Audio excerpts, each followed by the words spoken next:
चमकपुर गांव में गोपाल नाम का एक लड़का रहता था।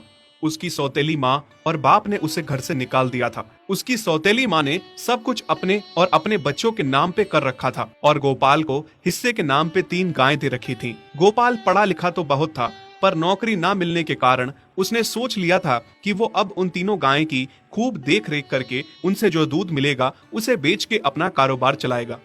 अब मैं बिल्कुल अकेला हो गया हूँ।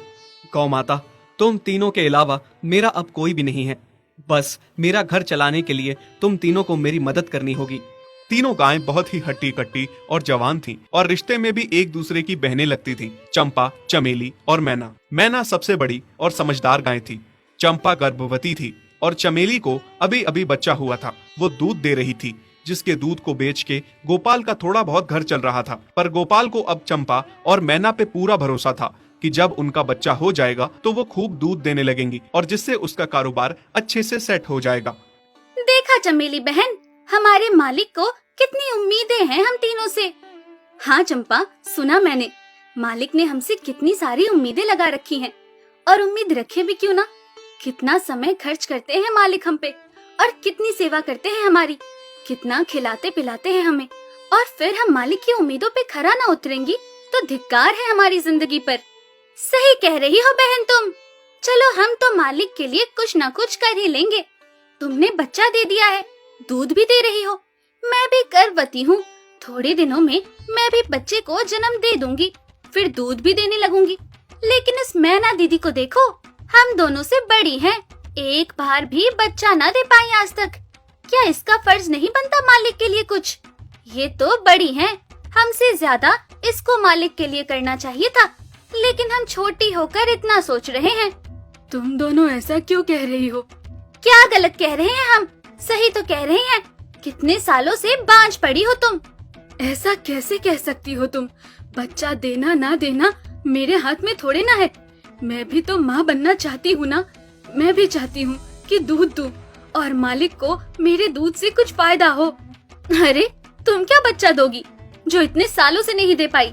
तुम ये ख्वाब लेना बंद करो कि तुम बच्चा दोगी और तुम्हारे दूध से मालिक को कोई फायदा होगा।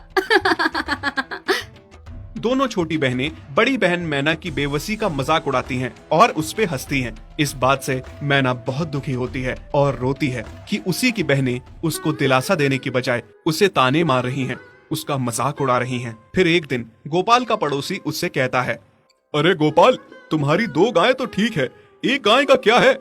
उससे तुम्हें कोई फायदा नहीं है, बेच क्यों नहीं देते उसे?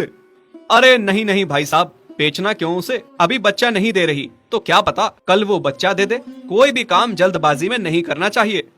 अरे नहीं गोपाल, मेरे कहने का ये मतलब था कि तुम्हें अपना कारोबार जल्द खड़ा करने की जरूरत है, क्योंकि तुम्हारे घर वालों ने तुम्हारे साथ जो कुछ भी किया वो बहुत गलत था।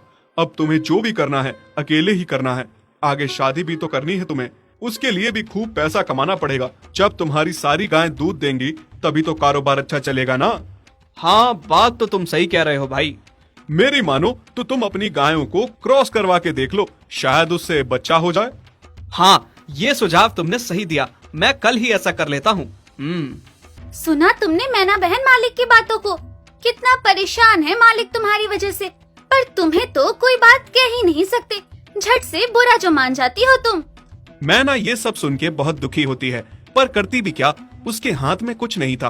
गोपाल ने मैना को क्रॉस करवा के भी देखा, पर उसका भी कोई फायदा नहीं हुआ। गोपाल, जो सुझाव मैंने तुम्हें दिया था, क्या वो तुमने आजमाया?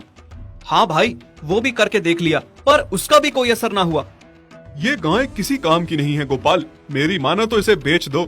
मैं सोच रहा हूँ एक बार फिर से क्रॉस करवा के देखता हूँ, शायद कोई बात बन जाए। देख लो, पर मुझे नहीं लगता। देखा, इन लोगों को भी पता चल गया, तुम बच्चा नहीं दे सकती, तुम बांझ ही रहोगी। सही कह रही हो तुम दीदी, इतने जतन करने के बाद भी बच्चा नहीं हो रहा तो अब क्या होगा? गोपाल मैना को एक बार फिर से क्रॉस करवा लेता है। दोनों बहनें चंपा और चमेली मैना के बांझपन का मजाक उड़ाती हैं और उस पे खूब हंसती हैं। फिर एक दिन मैना चमेली के बच्चे के साथ खेल रही थी कि तभी चंपा देख लेती है। हाँ देख तो चमेली दीदी, ये मैना दीदी तेरे बच्चे के साथ क्या कर रही है? मुझे समझ में नहीं आ रहा, तू इस बांझ के साथ अपने बच्चे को कैसे छोड़ सकती है? जब मेरा बच्चा आ जाएगा